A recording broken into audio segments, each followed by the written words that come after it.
TEP11, o Fundo de Lajes Corporativas da Telos. Vamos ler o relatório de setembro de 2025, divulgado agora, no dia 17 de outubro de 2025. Continuar o acompanhamento do fundo, ele que tem a cota patrimonial a R$ 97,97, 413 milhões é o valor patrimonial dele, 25 mil cotistas, zerado em relação à sua vacância física, um prazo médio dos contratos de 5,63 anos, e na data que eu gravo com vocês, o TEP11 cota na B3 a R$ 78,99, dentro de um P sobre VP de 0,81%, uma variação positiva nos últimos 12 meses de 1,59%. A cotação do fundo chegou aos R$ 88,47 em abril de 2025 e desde então ele decresceu bastante aí no mercado secundário, retornando à casa dos R$ 78,99. Tudo isso provavelmente puxado pelo anúncio da queda da distribuição de dividendos, mas veremos adiante que ela volta a subir na distribuição em 2026, veremos adiante. A última distribuição do fundo foi paga agora, no dia 14 de outubro de 2025, 74 centavos por cota, fazendo um yield mensal de 0,88%, anual de 13,24%. E se o cotista tivesse investido R$ 1.000 há 2 anos em TEP11, teria hoje R$ 1.097,90, já considerando o reinvestimento dos dividendos. E conforme vemos aqui no gráfico do Investidor 10, o TEP11 não consegue se descolar das linhas do IPCA, também não descola do IFIX, não supera também, por consequência, o CDI, que retornou no período 25,25%, enquanto o TEP11 retornou apenas 9,79%, o IPCA 9,56% e o IFIX retornou 12,75%, então ponto de atenção aí na rentabilidade do TEP11. Mas, voltando aqui para o relatório gerencial, a gestão destaca que segue na gestão ativa de reciclagem de portfólio, comemorando os 6 anos desde a abertura do IPO lá em setembro de 2019. Com isso, ela indica aqui que provavelmente virá aí com uma venda de portfólio, veremos adiante, e neste período ela destaca que os processos de novas aquisições e melhorias contínuas no portfólio, a exemplo do Faria Lima 1355 e também do edifício Fujitsu, atualmente em implementação de upgrades, quanto aos ativos como o edifício Passarelli e o Torre Sul, os quais se encontram também mais maduros para eventuais desinvestimentos. Então, ponto de extrema atenção nesta deixa aqui comunicada pela gestão, tá? Provavelmente vem venda de ativos do portfólio, veremos adiante. No mês do seu aniversário, o fundo também concluiu a aquisição de parte de uma laje lá no Faria Lima 1355, conjuntamente a outro veículo gerido pela Telos, conforme o comunicado já ao mercado. Em relação ao final de setembro, a cota do TEP11 fechou a R$ 83,67, como vimos hoje 78, na distribuição de 74 centavos por cota, equivalente ao yield de 11,14%.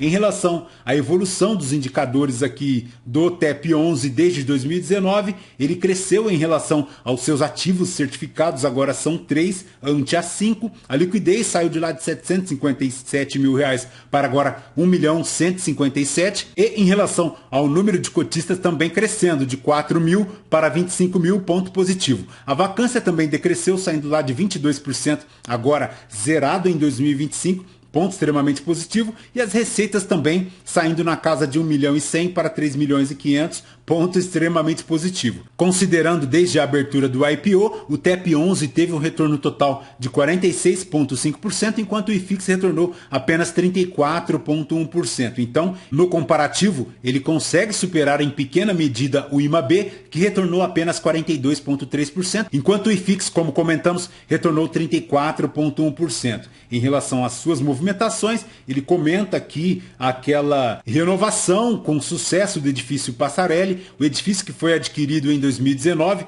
no IPO do fundo, passou por um processo de modernização, inclusive exterior e nas áreas comuns, e ele comenta aqui também que houve uma evolução em relação aos indicadores do edifício Passarelli. Ele conseguiu uma redução da taxa condominial de aproximadamente 15% e um incremento do aluguel caixa de 45%, saindo lá de R$ 52 para R$ 81 o metro quadrado. E ela comenta aqui também em relação a uma possível desinvestimento em relação a este edifício, que ela fez aqui um levantamento do custo de reposição nos cenários de desinvestimentos. Segundo a gestão, de acordo com as projeções, estima-se um deságio de 62% do imóvel após o retrofit em relação a um novo desenvolvimento, tudo isso contando com o custo de reposição.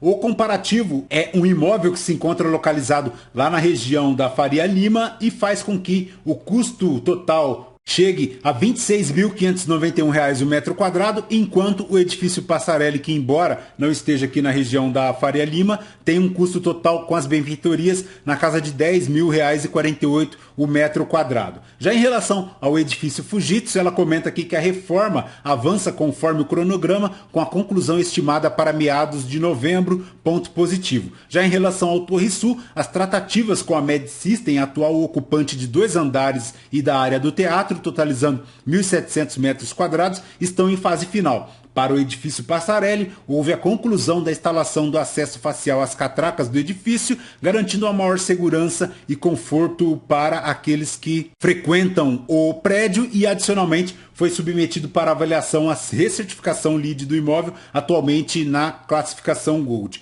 Para o edifício 1355, o destaque foi a expansão do imóvel com a aquisição de uma participação de uma laje. A participação foi aumentada em 25,72%, reforçando a estratégia de aumento de controle. O preço da aquisição totalizando o valor de R$ 12.609.000. Já para o edifício GPA, ela segue acompanhando aquele reparo estrutural de responsabilidade do inquilino. Essa situação aqui que já se arrasta há pelo menos 1 ano e meio. Em relação à projeção de distribuição, pessoal, no vídeo passado comentávamos que a gestão havia remarcado aquele R$ 1,30 de 2026 de fevereiro para março de 2026 e, segundo o que nós conseguimos levantar e o informado por um inscrito aí do canal, o fato é que a gestão faz a modificação do regime caixa para o regime competência, por isso que ela então deixa de pagar R$ 1,31 em fevereiro, pagando apenas em março de 2026, então situação corrigida, eu aqui fazendo uma meia-culpa e uma retificação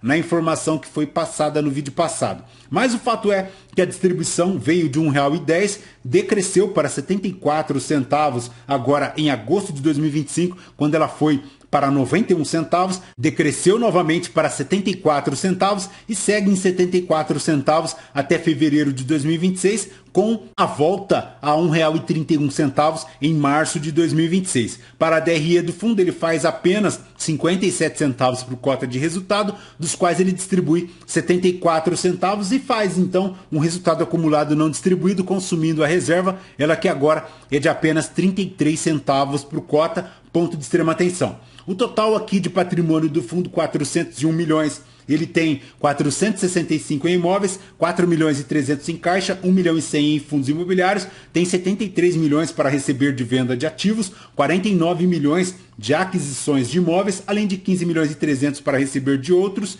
e 95 milhões aqui a pagar de 2 CRIs, veremos adiante. Em relação às operações de recebimento, é a venda da loja Santander e também do CSL. Já para a aquisição, tem o edifício GPA, 29 milhões e meio, e o Faria Lima, 13,55, somando aqui a ordem de 5 CRIs. Em relação ao fluxo de caixa projetado do fundo, ele segue positivo até abril de 2027, quando ele começa a ficar negativo em maio de 2027. Então, ponto de atenção, porque são 2 amortizações. O primeiro CRI é o da Fujitsu e o segundo é o da GPA. Estas amortizações já começam agora em julho de 2026, quando ele tem aproximadamente 400 mil reais para amortizar e cresce bastante lá em janeiro de 2027, na casa de 1 milhão, ponto de extrema atenção. São ao todo 5 edifícios, a maior exposição é o Torre Sul, 26%, ele tem aqui o GPA também 25% na sequência e o Faria Lima 13,55, 21%.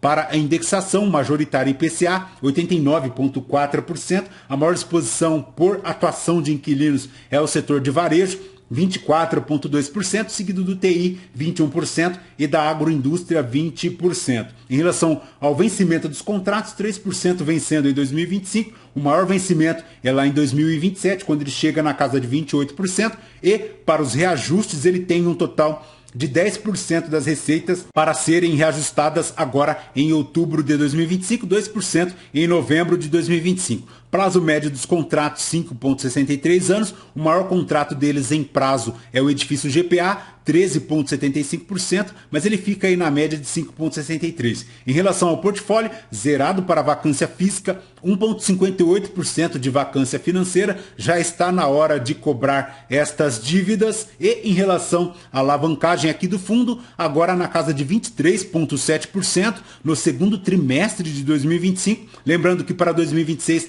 ele já começa a amortizar 2 milhões e 100, 2027 ou amortizando aqui na casa de 13 milhões. Para o edifício Fujitsu, 33 milhões é o valor atualizado da dívida. Já para o edifício GPA, 64 milhões, o início da amortização, como comentamos, em janeiro de 2027 para o GPA e julho de 2026 para o CRI da Fujitsu. Em relação às negociações da cota aqui no mercado secundário, faz 25 mil cotistas, 794 mil reais de volume médio diário na B3 e em relação ao P sobre VP, aí na casa de 0,9%. Para a rentabilidade do fundo, conforme verificamos aqui nas linhas tracejadas, ele não consegue superar o IFIX porque rendeu 41,63%. Em relação à rentabilidade mensal, foi positiva de 5,67%. Esta rentabilidade é uma rentabilidade líquida, tudo isso porque o IFIX rendeu 3,16%, o Ibovespa rendendo 3,51%, o CDI bruto retornando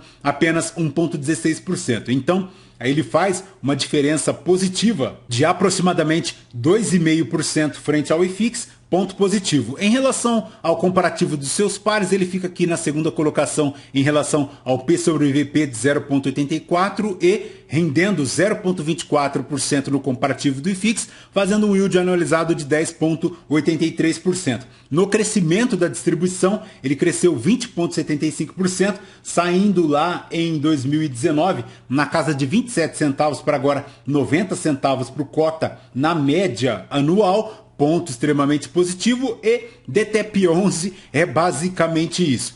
Perfeito, pessoal? Bora acompanhar o fundo, ver o que a gestão vai fazer. É bem provável, ela indica aqui que está namorando a venda do edifício Passarelli, tanto é que ela investiu forte no retrofit dele, provavelmente adornando o pavão aí para realizar a venda do ativo. Perfeito? Lembrando, este vídeo não é recomendação de compra ou de venda de nenhum dos ativos aqui mencionados. Aos novos inscritos, bem-vindos. Você que permanece conosco, muito obrigado por isso também. E você que ainda não é inscrito, considere se inscrever, deixe seu like, seu joinha, porque tudo isso nos fortalece aqui na produção de conteúdos.